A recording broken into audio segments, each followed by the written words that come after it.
Assalamualaikum warahmatullahi wabarakatuh. Perkenalkan, nama saya Iyam Maryam Fauzia dari jurusan Komunikasi dan Penyiaran Islam, kelas KPI 5B. Di sini saya akan membahas tentang 3 hal. Yang pertama, esensi etika khitabah menurut Imam Al-Ghazali. Yang kedua, ada unsur-unsur utama etika dalam proses kegiatan khitabah yang harus dimiliki seorang khatib dan jamaah. Yang ketiga, bagaimana urgensi etika dalam keseluruhan proses kegiatan khitabah. Langsung saja pada pembahasan etika seorang khatib menurut Imam Al-Ghazali. Yang pertama, berangkat ke masjid dengan hati dan pikiran yang tenang. Yang kedua, terlebih dahulu salat sunnah, kemudian duduk dengan penuh haibah. Haibah itu berwibawa. Yang ketiga, tidak berbincang-bincang dan menunggu waktu. Yang keempat, melangkah menuju mimbar dengan penuh rasa hormat, seolah-olah akan mengatakan sesuatu yang maha perkasa. Yang kelima, kemudian naik dan berdiri di tangga dengan khusyuk sambil berzikir. Yang keenam, berputar untuk melayangkan pandangan kepada mustami dengan penuh konsentrasi. Yang ketujuh, kemudian menyampaikan salam kepada mustami agar mereka mendengarkan khutbah. Kedelapan, kemudian duduk untuk mendengarkan azan dengan rada takut kepada Yang Maha Kuasa. Yang kesembilan, berkhutbah dengan penuh tawadu.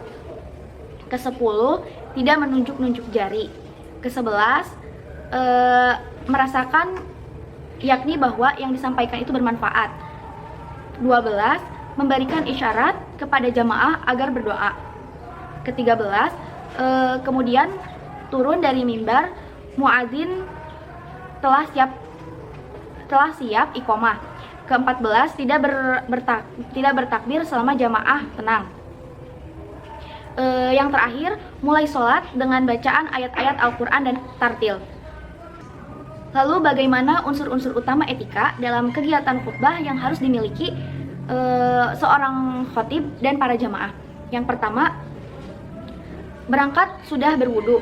Yang kedua, berangkat lebih awal, kemudian sebelum duduk lakukan sholat tahiyatul masjid. Yang ketiga, menjawab salam khatib. Yang keempat, menjawab kumandang azan dan berdoa setelahnya. Yang kelima, bila khatib bersalawat, hendaknya bersalawat kembali. Yang keenam, dilarang duduk memeluk lutut ketika mendengarkan khutbah. Ketujuh, dilarang berbicara dan ngobrol. 8, dilarang main-main ketika khutbah. 9, cukup beri isyarat atau kode untuk mendiamkan jamaah yang gaduh. 10, tidak perlu menjawab salam orang yang bersin dan membalas salaman. 11, bila datang terlambat, tunaikanlah sholat tahiyatul masjid. 12, berniat untuk aktualisasi pesan khatib, mengamini doa khatib. Lalu bagaimana urgensi etika dalam keseluruhan proses kegiatan khitabah?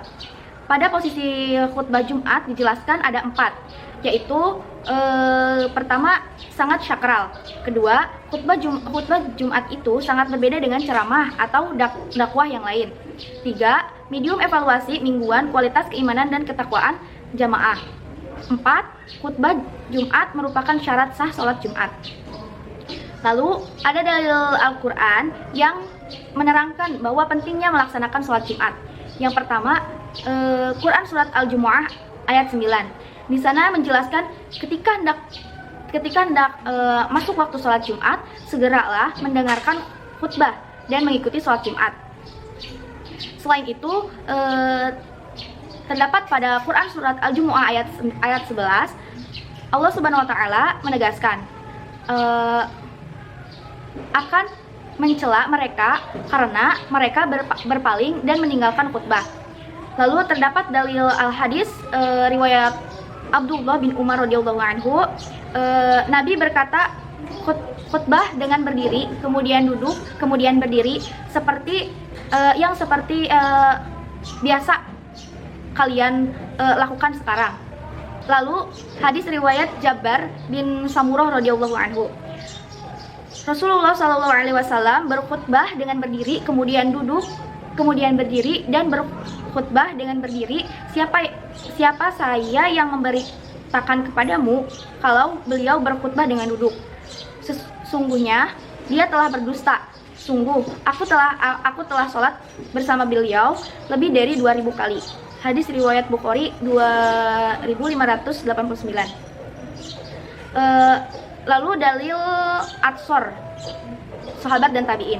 Atsor yang diriwayatkan dari Umar bin Al-Khattab radhiyallahu anhu, khutbah merupakan tempat 2 rakaat.